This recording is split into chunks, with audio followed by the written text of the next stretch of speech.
산을 좋아하는 사람들에게 북한산과 도봉산이 서울에서 가까이 있는 것은 축복입니다. 전철이나 버스를 이용해서 북한산이나 도봉산과 같은 멋진 산을 1시간 남짓이면 쉽게 갈 수 있는 경우는 세계 어디에서도 그 예를 찾아보기 어렵습니다.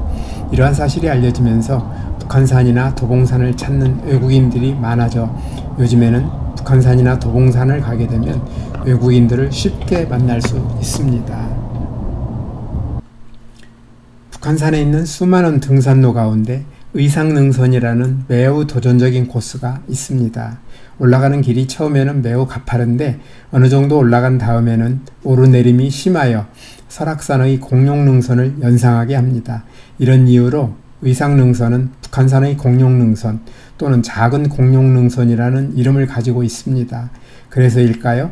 의상능선을 찾는 사람들은 그리 많지 않아 보이는데 저는 이런 곳을 좋아합니다.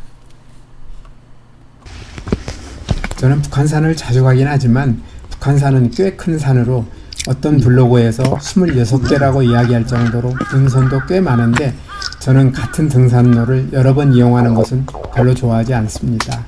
저는 의상능선을 단풍철에만 2번 올라간 적이 있어서 이번이 3번째 산행인 셈인데 이번에는 12성문을 종주하는 것이 원래 목표였기에 의상능선을 오르는 것이 원래의 의도는 아니었습니다. 서대문역 부근에 살고 있는 저는 12성문 종주를 위해 북한산성 입구로 가는 버스를 타기 위해 집을 나섰는데 영천시장 정류장에서 버스를 아슬아슬하게 놓치는 바람에 20분 이상을 더 기다려야 했고 그 바람에 북한산성 입구에 도착한 시간이 10시나 되어 왠지 산행이 좀 꼬인다는 생각이 들기 시작했습니다. 그리고 그 생각이 그냥 지나가는 한순간의 느낌으로 그치지 않고 12성문 종주에 심각한 문제가 생겼다는 것을 확인하는 데는 그리 오랜 시간이 필요하지 않았습니다. 북한산성 탐방지원센터를 지나 얼마 가지 않았을 때 산사태로 탐방로 가운데 일부 구간을 통제한다는 안내가 저를 슬프게 만들었습니다. 확인해보니 통제 구간은 용암문에서 백운대 부근 백운봉 앞문을 거쳐 대동사 부근까지 2.2km로 12성문길의 많은 부분을 차지하고 있었습니다. 복구가 끝날 때까지 통제한다 하니 당분간은 갈 수 없는 길이 된 것입니다. 제가 선택할 수 있는 길은 너무나 뻔했습니다. 의상능선을 올라간 다음 어느 길로 내려올 것인지를 정하는 것이 다였습니다. 저는 큰 고민할 것 없이 일단 의상능선을 따라 문수봉에 오른 다음 어느 길로 내려올 것인지를 정하면 되었기 때문입니다. 저는 우선 의상능선을 오르는 것에 집중하기로 마음먹고 의상능선 입구에서 의상능선을 가리키는 안내 표지를 따라 올라가기 시작했습니다. 의상능선 입구를 출발하여 조금 올라가니 곧 가파른 오르막길이 시작됩니다. 이런 길은 해발 502m의 의상봉에 도착할 때까지 1.2km를 가야 하는데 이 길은 경사만 가파른 것이 아닙니다. 바닥에는 대체로 돌이 많은데 경사가 심한 돌길 가운데 위험한 곳에는 철계단이나 난간, 쇠밧줄이 설치된 곳도 많습니다. 철계단은 경사가 가팔라도 천천히 조심해서 올라가면 큰 문제는 아니었고 난간이나 쇠밧줄이 설치된 곳은 조심하면 위험하지는 않은데 계단도 난간도 쇠밧줄도 없는 경사가 가파른 바위길은 더 주의가 필요했습니다. 이처럼 철계단이나 난간, 쇠밧줄이 이어지는 산행길은 의상봉에 도착할 때까지 이어집니다.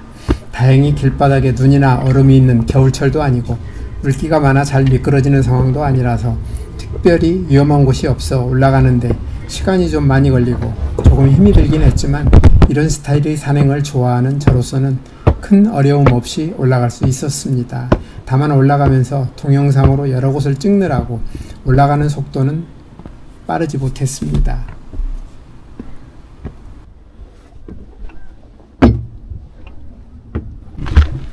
때로는 가파른 철계단을 올라가고 때로는 난간이나 쇠밧줄을 붙잡고 바위길을 올라가는 기분은 짜릿함을 느낄 때도 많은데 그러는 사이에 저는 1.2km를 걸어 53분 만에 의상봉에 도착했습니다. 길이 좀 험한 것을 감안하더라도 이 정도면 평소에 비해 빠른 편은 아니었습니다. 의상봉에서는 준비해온 과일을 먹으며 잠시 휴식을 취하면서 주변 경치를 돌아보았는데 아쉽게도 하늘이 그리 맑은 편이 아니라서 전망은 기대에 미치지 못했습니다. 의상봉을 지나 해발 727m의 문수봉으로 이어지는 의상능선의 2.8km 구간의 길은 의상봉에 오를 때와 비슷해 보이지만 큰 차이가 있습니다. 의상봉과 문수봉 사이에는 의상능선에 5개의 봉우리가 자리 잡고 있는데 그 가운데 하나는 우회하고 나머지 4개의 봉우리를 모두 넘게 됩니다. 그러다 보니 의상봉에 오를 때처럼 줄기차게 오르기만 하지 않고 봉우리를 넘을 때마다 내려갔다 다시 올라가는 산행을 계속 반복하게 됩니다. 아슬아슬한 곳을 많이 지나게 되니 좀 더 스릴 있고 짜릿한 기분도 많이 느낄 수 있으며 봉우리에 올라갈 때마다 멋진 경치를 보는 재미도 있었습니다.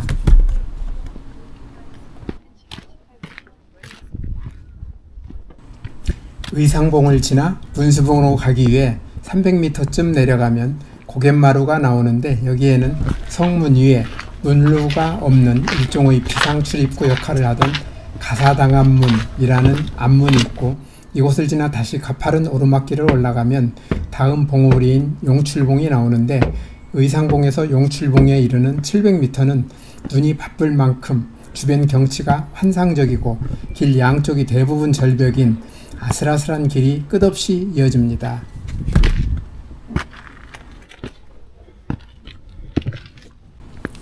용출봉에서 다음 봉우리인 용혈봉과 그 다음 봉우리인 증취봉까지는 각각 10분 거리에 있는데 용출봉에서 용혈봉까지 가는 길과 용혈봉에서 증취봉까지 가는 길도 아슬아슬하고 경치가 멋지기는 마찬가지입니다.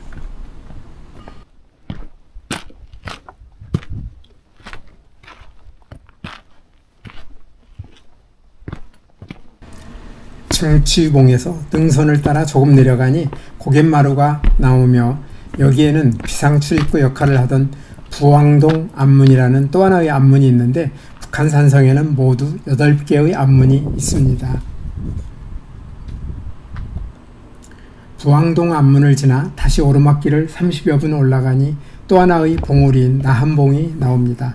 나한봉에는 성곽 일부분을 네모나게 돌출시켜 밖으로 내어 쌓은 구조물인 치성이 설치되어 있습니다.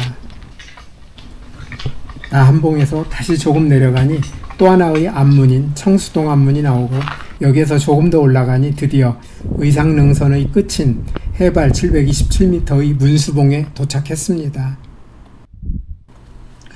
문수봉에서 잠시 휴식을 취한 저는 200m 거리에 있는 대남문과 대남문에서 300m 거리에 있는 대성문을 들른 다음 정릉 쪽으로 내려오면서 의상능선 산행을 마무리했습니다. 내려오는 길은 의상능선을 올라갈 때와 달리 경사가 심하게 가파르거나 돌이 많지 않은 편한 길이어서 어렵지 않게 내려올 수 있었습니다. 산사태 때문에 12성문 종주를 하지 못해 아쉬웠는데 통제가 풀리면 잘 다녀올 수 있으리라 생각합니다. 우리에게 최고의 기쁨을 주시려고 멋지고 도전적인 의상능선을 만들어 주신 분에게 제가 드릴 수 있는 최고의 감사를 드리며 영상을 마칩니다. 오늘도 끝까지 영상을 시청해 주셔서 대단히 감사합니다. 다음에 더 멋진 영상으로 찾아뵙겠습니다.